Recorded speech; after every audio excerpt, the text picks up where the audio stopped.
नमस्कार मित्रांनो, मी आपला वकील मित्र ॲडव्होकेट कैलास नाईक.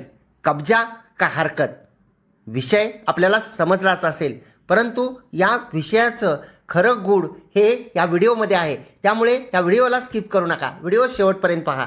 दोन शेजारी शेतकऱ्यांमध्ये जमिनीचे हद्दीचे वाद होतात.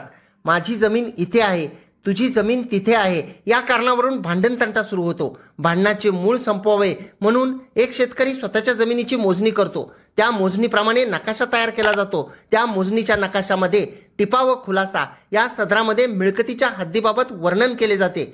त्यामध्ये असे लिहिले जाते की अमुक अमुक रेषेने दर्शवलेली हद्द ही गटाची हद्द आहे व अमुक अमुक रेषेने दर्शवलेली हद्द ही प्रत्यक्ष वहिवाटीप्रमाणेची हद्द आहे.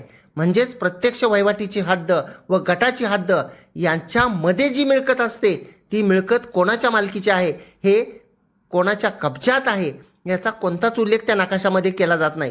गटाची हद्द व वहिवाटीची हद्द यांच्यामधील मिळकत माझी आहे असे म्हणून शेजारचा शेतकरी वाद करतो. ती मिळकत आपल्याला वहिवाटू देत नाही. त्यावेळी आपण पोलीस स्टेशनला, तहसीलदार साहेब यांच्याकडे, प्रांत साहेब यांच्याकडे वेगवेगळ्या प्रकारचे अर्ज देतो आणि त्या अर्जामध्ये आपण असे लिहितो की माझ्या जमिनीचा काही भाग हा शेजारच्या शेतकऱ्याने अतिक्रमण केलेला आहे, तो भाग मला परत देत नाही, मला तो भाग परत मिळावा. आणि इथेच आपण आपल्या जमिनीचा काही भाग दुसऱ्याच्या ताब्यात आहे म्हणून कबुली देऊन बसतो.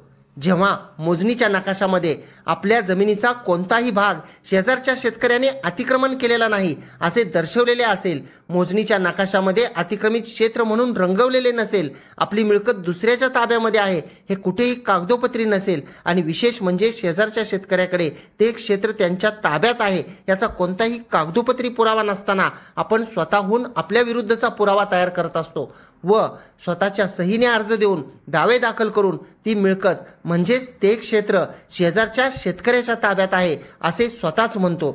यामध्ये आणखी एक महत्त्वाची गोष्ट म्हणजे आपण जेव्हा त्या क्षेत्राचा कब्जा मिळावा म्हणून माननीय न्यायालयामध्ये दावा दाखल करतो त्यावेळी अशा प्रकारे मोजणी झालेली असेल व मोजणीच्या नकाशामध्ये अतिक्रमण दर्शवलेलेच नसेल व केवळ गटाची हद्द व प्रत्यक्ष वहिवाटीची हद्द एवढ्याच खुणा दर्शवलेल्या असतील आणि त्या दोन्हीच्या मधले क्षेत्र कोणाच्या ताब्यात आहे याचा कोणताही स्पष्ट उल्लेख नकाशामध्ये नसेल तर आपण ते क्षेत्र शेजारच्याच्या ताब्यात आहे व शेजाऱ्याकडून आपल्याला जमीन परत मिळावी असेही म्हणू शकत नाही, कारण ते क्षेत्र अतिक्रमित आहे हे त्या नकाशावर लिहिलेले नसते. त्यामुळे जेव्हा अशी परिस्थिती निर्माण होते म्हणजेच मोजणीमध्ये गटाची हद्द वेगळी व प्रत्यक्ष वहिवाटीची हद्द वेगळी असे दर्शवलेले असेल आणि त्या दोन्हीच्या मधल्या क्षेत्राला कब्जे वहिवाट करण्यास शेतकरी हरकत व अडथळा करीत असल्यास आपण त्या शेजारच्या शेतकऱ्याच्या विरुद्ध ताबा मागणीचा दावा न करता त्या आपल्या गटाच्या आपल्या मालकीच्या क्षेत्राला कब्जे वहिवाट करण्यास शेजारी शेतकऱ्यांनी हरकत अडथळा करू नये अशा स्वरूपाचा निरंतर ताकिदीचा म्हणजेच मनाईचा दावा दाखल करू शकतो. त्या दाव्यामध्ये दिवाणी प्रक्रिया संहिता ऑर्डर 39 रूल 1-2 प्रमाणे दाव्याचा अंतिम निकाल लागेपर्यंत विरुद्ध पार्टीने तुमच्या कब्जे वहिवाटीस हरकत अडथळा करू नये अशी मनाई सुद्धा मागू शकतो, ज्याला तुर्तातुर्त मनाई असे म्हटले जाते.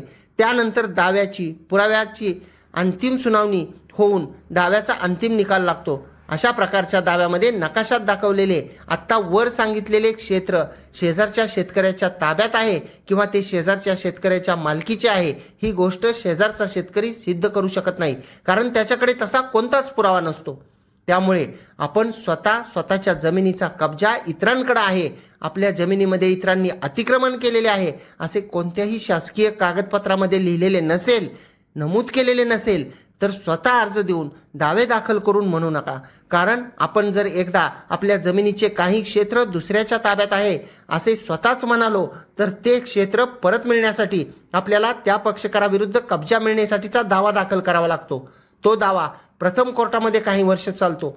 जरी ते क्षेत्र त्या शेजारी शेतकऱ्यांनी आपल्या ताब्यात द्यावे असा आदेश प्रथम कोर्टाने केला तर तो शेजारचा शेतकरी हा प्रथम अपील कोर्टामध्ये त्यानंतर द्वितीय अपील कोर्टामध्ये सुद्धा जाऊ शकतो.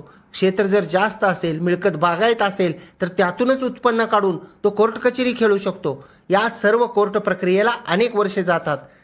आणि हे केवळ आपल्या स्वतःच्याच जमिनीमध्ये दुसऱ्याचा कब्जा आहे हे कबूल केल्यामुळे घडते। त्यामुळे कधीही कब्जा कबूल करण्यापूर्वी कागदपत्रामध्ये कोठेही आपली जमीन दुसऱ्या व्यक्तीच्या कब्जात आहे असे लिहिलेले आहे का याची खात्री करा आणि तरच आपल्या जमिनीचा कब्जा दुसऱ्याकडे आहे असे म्हणा, अन्यथा आपल्याला कोर्ट कचेरी करून हेलपाटे मारावे लागतील आणि आपला वेळ आणि पैसा सुद्धा जाईल।